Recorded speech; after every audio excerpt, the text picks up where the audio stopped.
Do you want to sound more natural when you speak English? Well then, these 10 phrases are definitely going to help you. Hi, my name is John, and today I will be talking about some of the most common English phrases I use every day. This lesson comes with a free PDF, and you'll see lots of examples from movies as well. So, I will start with a short story using all 10 phrases I am going to cover today, and I'll break them down one by one. Sit back and enjoy the lesson. Yesterday, I was completely worn out after work. I wanted to hit the sack, but then out of the blue, my friend texted me and said, "Hey, let's go out." At first, I wanted to say no, but I thought, whatever, let's go. So I took off and headed downtown. While we were hanging out, I came across this really cool little bookstore. And the funny story, I bumped into my ex-girlfriend there. But honestly, I am totally over her, so it was not a big deal. Anyway, after a few hours, we were both super tired, so we decided to call it a day and head home. Well, how was the story? Did you understand all those phrases? If not, don't worry at all, because now I am going to be explaining them one by one and how you can use them in your real life. Let's go. First up, worn out. This means that you are extremely tired. It's like you have used up all your energy. It's a pretty casual talk, so you may say that to your friends. You may say something like, "After working 16 hours yesterday, I felt completely worn out." Here are more examples from movies. Just worn out from playing with you all day. You must be worn out. I am worn out. Next, out of the blue.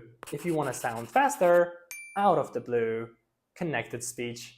You can use this when something unexpected happens. It's like a surprise.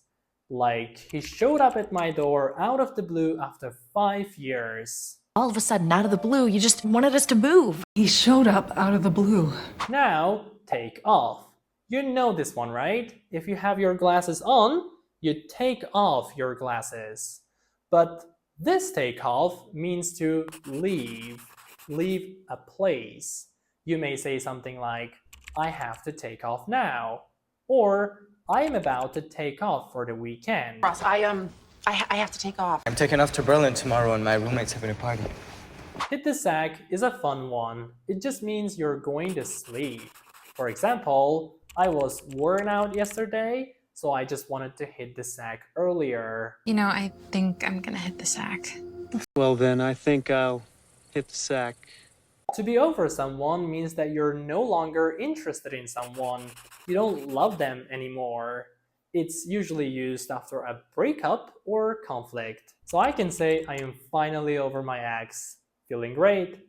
To be honest, she's over you. I'm over him, okay? Next, we have come across. This means to find or encounter something by chance. So I can say, I came across an old photo of mine yesterday. Came across a kid in a practice room working on his scales. They came across a grizzly bear. Young, but big. You have to learn this one. Bump into. It means to meet someone unexpectedly. For example, I bumped into my old friend at the mall yesterday. I'm glad I bumped into you. I bumped into him at an event last week. Next one, head to. This means to go to a specific place. Basically, you are on your way to somewhere. For example, I am heading to the store to buy some groceries. I'm heading to the airport now and oh shoot. She's heading to Nebraska. I think this should be number 9. We have put by. This means to save money for later use. You can say, I have been putting by a little each week to buy a camera. I had enough put by to give Vernon a leg up when he needed it. Perhaps he's put by more than money. And the last one we have is call it a day. This means you are done for the day. When you are ready to stop working, you can say, let's call it a day. You might as well call it a day. Can we just call it a day and get back together? Great! Now you understand them all. But just knowing them wouldn't help you. You need to start using them.